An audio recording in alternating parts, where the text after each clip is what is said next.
É possível ser feliz de acordo com os ensinos bíblicos e segundo a observância desses princípios. Diz assim: bem-aventurado o varão que não anda segundo o conselho dos ímpios, nem se detém no caminho dos pecadores, e nem se assenta na roda dos escarnecedores. Antes tem o seu prazer na lei do Senhor, e na lei do Senhor medita de dia e de noite. Ele será como uma árvore plantada junto a ribeiros de águas, a qual dá o seu fruto na estação própria, cujas folhas não caem, e tudo quanto fizer prosperará. Não são assim os ímpios, mas são como a palha de moinha que o vento espalha. Pelo que os ímpios não subsistirão no juízo, nem os pecadores permanecerão na congregação daqueles que são justificados. Porque o Senhor conhece o caminho dos justos, mas o caminho da impiedade perecerá. Este é um salmo que começa com a expressão bem-aventurado é o homem. Então, bem-aventurado é a mesma palavra que era utilizado pelo Senhor Jesus Cristo na abertura do Sermão da Montanha. Quando ele abre o Sermão da Montanha, ele diz assim, bem-aventurados, e ele vai mencionando as pessoas bem-aventuradas. Esta palavra bem-aventuradas, no original grego, significa felizes. Então, também aqui, esta palavra, no original do Velho Testamento, significa do mesmo modo felizes. Então, felizes são aquelas pessoas que podem experimentar e vivenciar os princípios aqui ensinados e podem demonstrar isso na sua vida cotidiana. Então, a felicidade é possível. O salmista está dizendo que a felicidade precisa ser, entretanto, construída. Se ela, por um lado, é possível, por outro lado, ela precisa ser construída. A felicidade, biblicamente falando, não é obra do acaso. A gente não é feliz acidentalmente. Biblicamente, a gente não é feliz como se inadvertidamente estivéssemos caindo numa armadilha de felicidade. Não é assim que acontece. A felicidade precisa ser construída. E na construção da felicidade tem coisas que nós temos que deixar de fazer e tem coisas que nós precisamos aprender a fazer. Então, é como disse o apóstolo, deixai de fazer o mal e aprendei a fazer o bem. Se nós aprendermos a encontrar o equilíbrio entre estas duas distâncias, a Bíblia diz que nós podemos experimentar a bem-aventurança. Então, bem-aventurado você pode ser, bem-aventurado eu posso ser. Mas a Bíblia diz aqui que nós vamos começar assim. A felicidade, ela, inicialmente, as coisas que nós não devemos fazer, se quisermos construir biblicamente a felicidade. Se quisermos, do ponto de vista da Bíblia, sermos felizes, precisamos atentar para isso. A Bíblia diz assim, a felicidade não combina com o caminho da impiedade. Ser feliz, biblicamente falando, implica em romper com o caminho da impiedade. Porque a felicidade bíblica e a impiedade não combinam entre si, não se conjugam entre si. Os que caminham o caminho da impiedade nunca usufruirão os benefícios da bem-aventurança bíblica. Assim, os que também experimentam a bem-aventurança é porque encontraram um jeito de se desvencilhar do laço do passarinheiro, que é o caminho da impiedade. Por isso que a Bíblia diz, qualquer que milita a boa milita da fé, não se embaraça com as coisas desse mundo. Não que ele estivesse referindo ao mundo como cosmos, lugar bonito de praias, de flores, de montanhas, mas ele está se referindo à mundanidade que há no mundo. O mundo jaz no maligno. Então, se eu estou em harmonia com a malignidade do mundo, estarei obrigatoriamente longe da bem-aventurança bíblica da felicidade. E se eu estou vivenciando a bem-aventurança da felicidade, biblicamente falando, eu estarei de fato rompendo com este mundo da impiedade. Outra coisa que o salmista diz assim: a felicidade, ela não se detém no caminho dos pecadores. Não é nem apenas dos atos de impiedade, sem piedade, mas é no caminho dos pecadores. A felicidade de Deus não se encontra, ela não vai ser achada no caminho dos pecadores. Dos pecadores aqui são daqueles corações que deliberadamente se distanciam de Deus e não se interessam pelo caminho de Deus. Por isso que os seus caminhos são caminhos divergentes dos caminhos de Deus. Porque pecadores todos nós somos, mas há uma diferença entre o pecador que reconhece o seu pecado, o pecador que se arrepende do seu pecado, o pecador que, tendo confessado o seu pecado, aceita a regeneração e o perdão de Deus. Abre a sua vida para uma perfeita operação do Espírito do Senhor. Abre a sua vida para que o Espírito do Senhor aplique a bênção do perdão, da restauração e da regeneração aos nossos corações. Então, esses são chamados justos. Interessante que na Bíblia, quando se chama de justo, a gente pode fazer uma pequena confusão. Porque justo não é aquele que não tem nenhum pecado, porque se fosse assim, só Jesus Cristo seria absolutamente justo. Só Deus é absolutamente justo. Então, como é que nós podemos ser chamados justos se nós não somos como Deus, nem somos como Jesus Cristo, impecáveis ou inculpáveis? Então, nós somos chamados justos por causa da operação de Deus nas nossas vidas. Como é que Deus realiza esta transformação em nossas vidas? A Bíblia diz assim: aquele que foi declarado justo mediante a sua fé, este viverá. Então o que a Bíblia está dizendo? Que a nossa justiça não é algo da nossa prática, é algo que Deus declara sobre nós. É uma declaração de Deus a nosso respeito. Então, diz assim: o justo viverá da fé. Mas no original diz assim: Ró dikaiosek pisteus oisetai. É uma frase grega que diz: aquele que é declarado justo mediante a sua fé, este viverá. Por isso que diz: o justo viverá da fé. Aquele que é declarado justo mediante a sua fé, este viverá. Então a nossa justiça não vem de nós mesmos. A nossa justiça não vem dos nossos atos, a nossa justiça vem da justificação que Deus faz a nosso respeito e sobre nós. Por isso que na Bíblia fala da justificação. Nós somos justificados perante o Senhor. Ele nos justifica. O que significa isso? A palavra justificar significa justificado. Justificado. O que é isso? É ficado justo. Então, o que o Senhor faz conosco? Ele nos faz ficar justos. Não por causa do nosso comportamento, mas pelo que Ele fez por nós. Ele pagou e levou sobre si os nossos pecados, de modo que Ele nos perdoou os pecados, apagou os nossos pecados, lavou os nossos pecados com seu sangue derramado na cruz, lavou os nossos pecados e os julgou no fundo do mar e diz que não se lembra mais deles. Por isso que nós nos apresentamos diante dele como justos, porque ele nos declarou justos perdoando os nossos pecados, porque se não fosse ele quitar a nossa dívida, jamais seríamos justos. Então a nossa justiça não vem das nossas obras, não vem do que nós podemos fazer, mas do que o Senhor Jesus fez por nós. É por isso que nós somos chamados de justos, não por causa de não termos pecados, mas por termos uma justificação daquela parte de Deus, que morreu por nós, nos alcançou, nos perdoou e nos limpou de todos os nossos pecados. Por isso que a Bíblia diz: se nós pecarmos, temos um advogado diante de Deus, Jesus Cristo justo, que nos perdoa os pecados e nos perdoa de toda injustiça.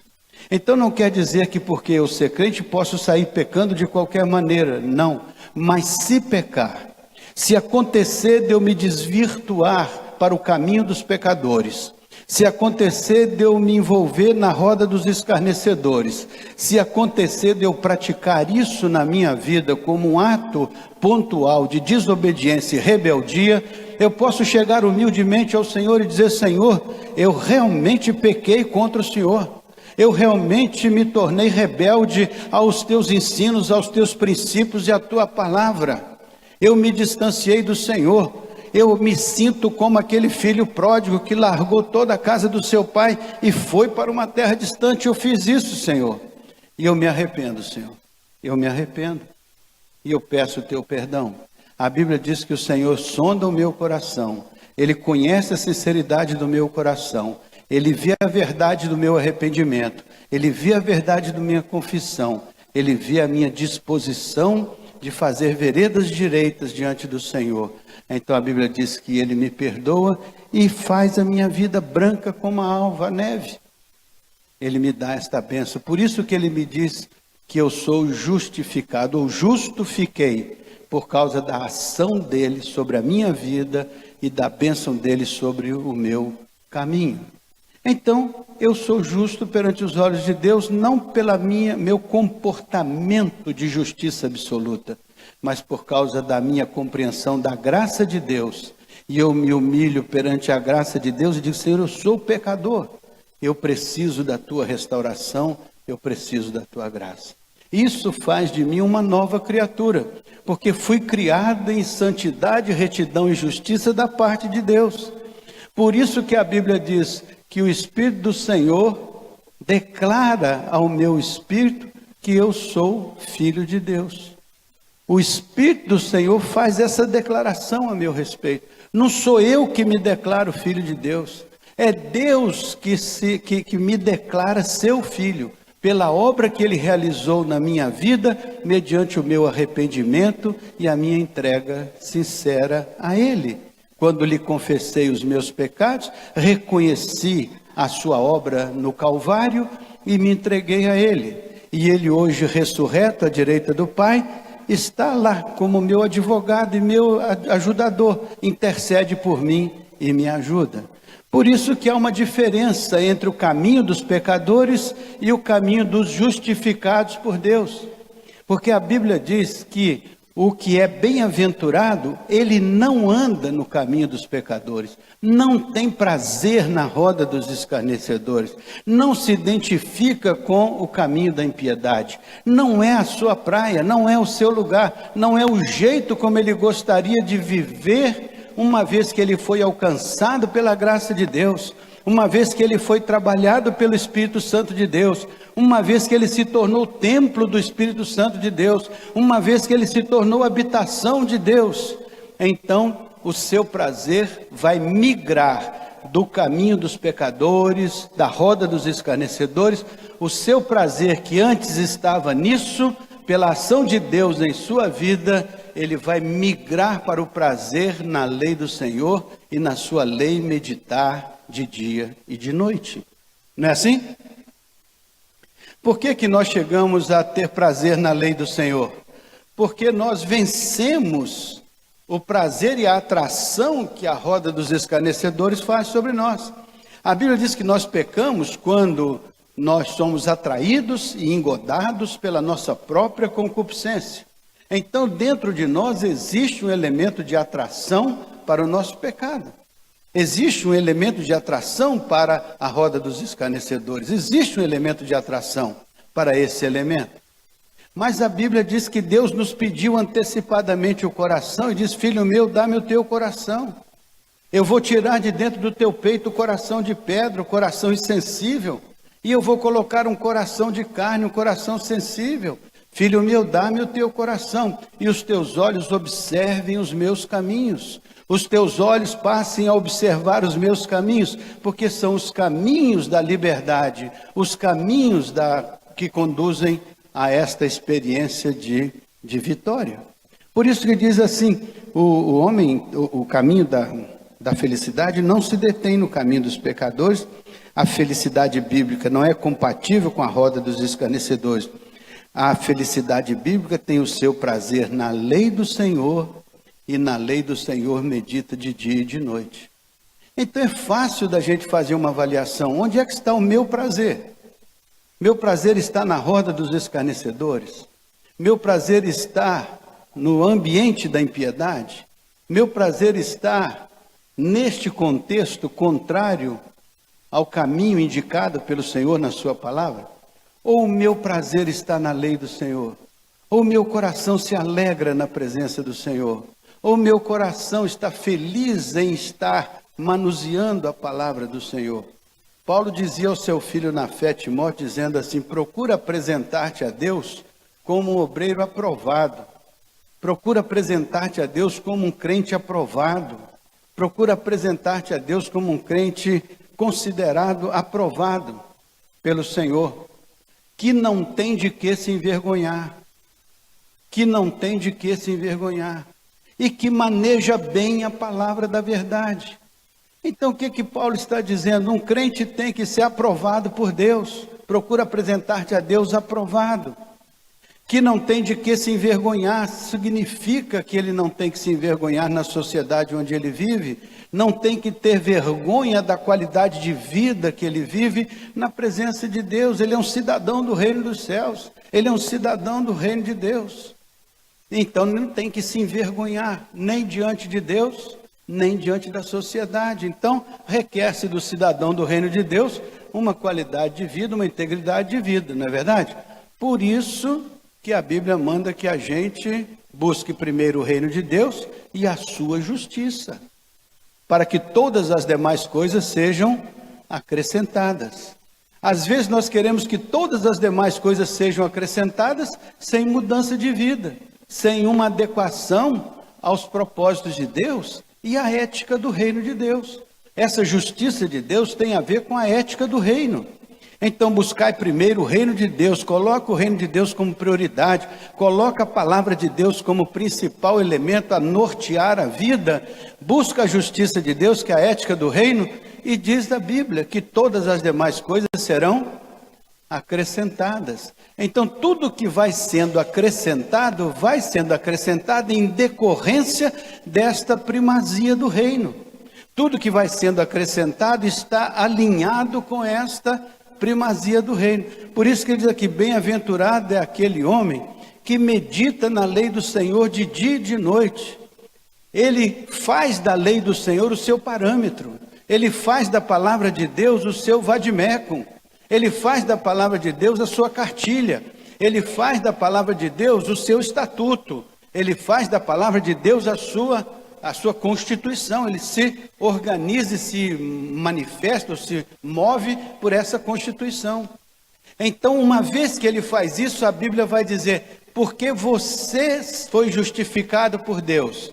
Por quê? Você foi justificado porque você se distanciou do caminho da impiedade, do caminho do pecado que conduz à morte. O Senhor o justificou pela sua sinceridade de arrependimento. O Senhor agora o qualificou como um justo, justificado aos seus olhos. E agora o Senhor lhe deu uma palavra capaz de você se conduzir por ela, não se desviando nem para a direita nem para a esquerda, mas prudentemente fazendo desta palavra o elemento de instrução e de orientação do seu caminho. Foi assim com Josué. Josué, procura olhar a minha palavra, não se desvie dela nem para a direita nem para a esquerda, para que prudentemente te conduzas. E tudo quanto fizer, prosperará. Josué foi assim, e aqui no Salmo está do mesmo jeito. Bem-aventurado é aquele que então apreende a palavra, compreende a palavra, entende a palavra, não tem de que se envergonhar diante de Deus, não tem de que se envergonhar na sociedade, e que maneja bem a palavra, administra bem a palavra, conhece bem a palavra, vem para a escola dominical, vem para os cultos, vem para as classes especiais, lê a sua Bíblia em casa, medita na palavra, procura assimilar a palavra e aplicar a palavra à sua vida. Porque o resultado disso, diz a Bíblia, você será como uma árvore plantada junto aos ribeiros das águas. Se você seguir a instrução do Senhor, se você passar por uma experiência de salvação do Senhor, se você passar por uma experiência de amor à palavra de Deus, se você começar a entender a palavra e aplicar a palavra ao seu caminho, ao seu dia a dia, se você começar a viver pelos princípios da palavra, se você se organizar em função da palavra, a Bíblia diz que você vai ser como uma árvore plantada junto aos ribeiros das águas. Que bom que é! Você vai ser plantado junto aos ribeiros. A sua vida será como uma árvore plantada junto aos ribeiros das águas. Por que que o salmista compara a sua vida com uma árvore plantada junto aos ribeiros? Porque feliz é a árvore que pode estar plantada junto ao ribeiro das águas, que ela pode extrair pela sua raiz a água e os nutrientes da terra, e ela pode ser frondosa, e ela pode ser uma árvore vigorosa, uma árvore saudável. Assim é a sua vida. Quando você preenche esses requisitos da bem-aventurança, você é como uma árvore plantada junto ao ribeiro das águas. Na sua casa você é uma árvore, nessa sociedade você é uma árvore do Senhor. No seu trabalho você é uma árvore, nessa igreja você é uma árvore frondosa, e qualquer que olhar para você vai pensar uma árvore bendita. E aí ele vai dar algumas características, ela plantada junto aos ribeiros das águas e dá o seu fruto na estação apropriada. Então uma árvore frutífera, você é uma árvore frutífera, por isso que você é bem-aventurado, por isso que você é feliz. Porque você é uma árvore sólida, bem enraizada, bem nutrida. Por isso que você frutifica na estação própria. Isso dá a ideia de que você não vai ser um ansioso, querendo meter os pés pelas mãos. Por quê? Porque você sabe que existe o tempo apropriado da obra de Deus na sua vida. E você começa a ter a fé que faz com que você persevere, que faz com que você aguarde o tempo de Deus, que faz com que você se alegre com a frutificação no tempo apropriado. Isto é, caminhar com o Senhor, entender o tempo de Deus, entender o momento de Deus, adequar-se como árvore plantada junto aos ribeiros, nas mãos de Deus, sabendo que no tempo certo a sua árvore vai frutificar. A sua árvore vai produzir. Por quê? Porque ela está dentro das exigências das bem-aventuranças. Você se adequou à palavra do Senhor. Você abandonou os caminhos da impiedade. Você se ajustou aos caminhos do Senhor e organizou a sua vida pela palavra do Senhor. Agora você está como uma árvore plantada, que ela na estação própria dá os seus frutos, cujas folhas não caem. Você nunca vai ser uma árvore sofrida, arrancada, uma árvore sem folha, uma árvore, né? Já viu aquela árvore contorcida que não produz nada e que, né? Teve uma vez que Jesus olhou para uma árvore e disse: vamos cortar e jogar fora, porque essa árvore não produz nada. Ela não é frutífera. Mas você não, você é frutífero. Suas folhas não murcham, ou seja, sua vida não fica implodida na depressão, na frustração. Sua vida se alegra na produtividade. Sua vida se alegra neste empreendedorismo. Suas folhas são viçosas. Sua vida pode ser mais do que vencedora. E tudo quanto fizer prosperará. É daí que vem a felicidade. Você é uma árvore plantada junto aos ribeiros. Você frutifica. Suas folhas não caem, e tudo quanto você fizer tem a marca da prosperidade de Deus. Não é a prosperidade material tão somente, por quê?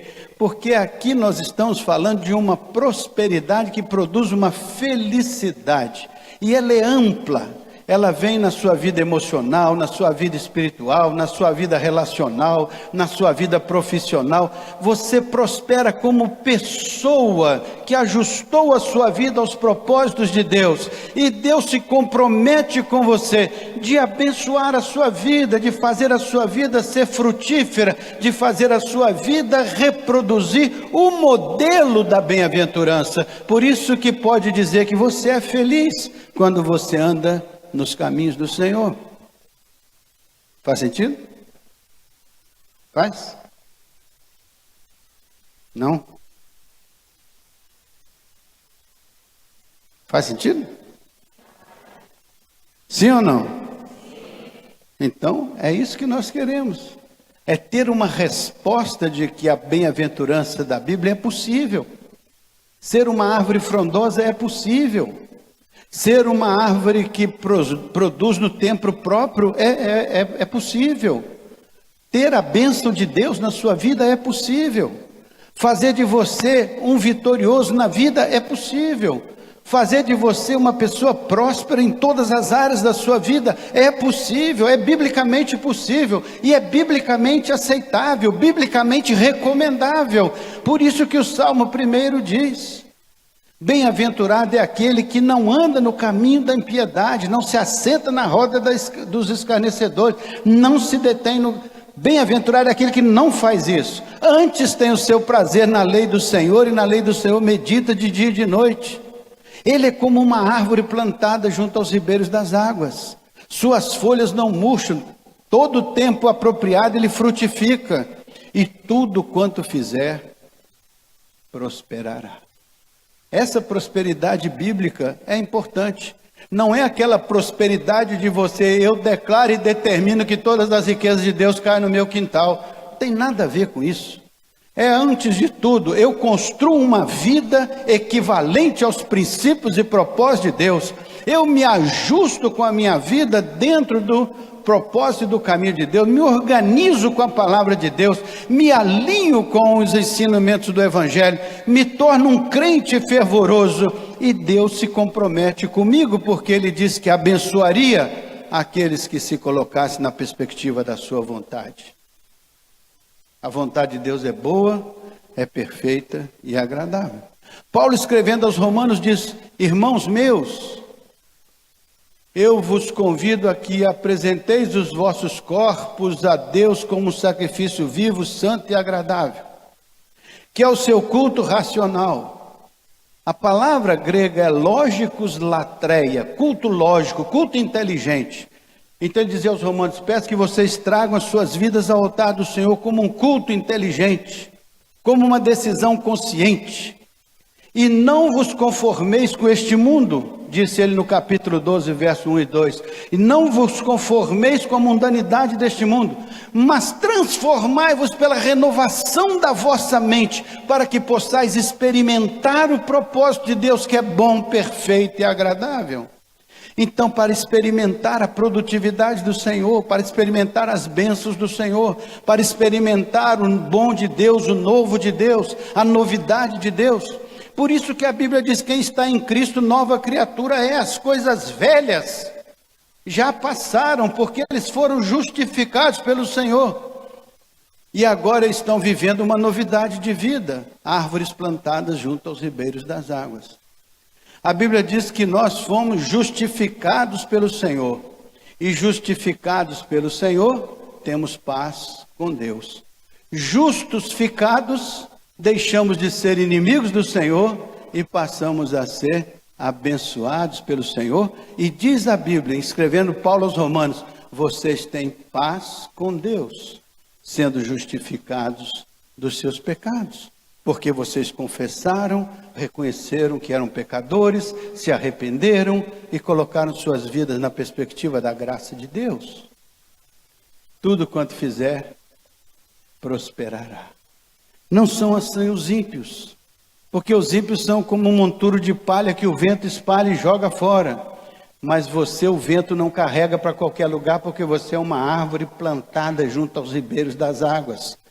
Podem vir as tempestades, podem vir os problemas, mas você estará lá firmado, enraizado. Por isso que Paulo diz aos Efésios: vocês vão estar arraigados, ou seja, enraizados e fundamentados em Jesus Cristo. E a base desse arraigamento, é o amor de Deus, que excede todo entendimento. Você é alvo do amor e do cuidado de Deus, porque a justificação de Deus sobre a sua vida não é um ato de legalidade tão somente. Não é o fato que Ele pagou o preço dos seus pecados, mas é o fato que Deus amou o mundo de tal maneira que deu seu Filho unigênito, para que todo aquele que nele crê não pereça no caminho dos pecadores, mas tenha a vida eterna. Seja uma árvore plantada junto aos ribeiros das águas, seja uma árvore enraizada que aguenta os vendavais da vida. Na estação própria frutifica, As folhas permanecem verdes, porque ela está alimentada na margem das águas. E tudo quanto fizer, prosperará. Não são assim os ímpios, são assim os bem-aventurados do Senhor. Não porque estão criticando os ímpios, mas porque escolheram deixar o caminho da impiedade e conseguiram caminhar o caminho da graça perdoadora de Deus. Faz sentido? Vamos então orar e pedir ao Senhor que aplique isso aos nossos corações. Pedir a Ele que nos faça de fato conscientes de que a felicidade bíblica é possível. Ela precisa ser construída nesse modelo que eu acabei de lhes apresentar. Se vocês de fato entenderam isso e se praticarem isso, a Bíblia diz que você será uma pessoa próspera. A Bíblia diz que você será uma pessoa feliz. A Bíblia diz que você será uma pessoa bem-aventurada. A Bíblia diz que você será como uma árvore plantada junto aos ribeiros das águas, que na estação apropriada frutifica, cujas folhas não caem, e tudo quanto fizer prosperará. Amém?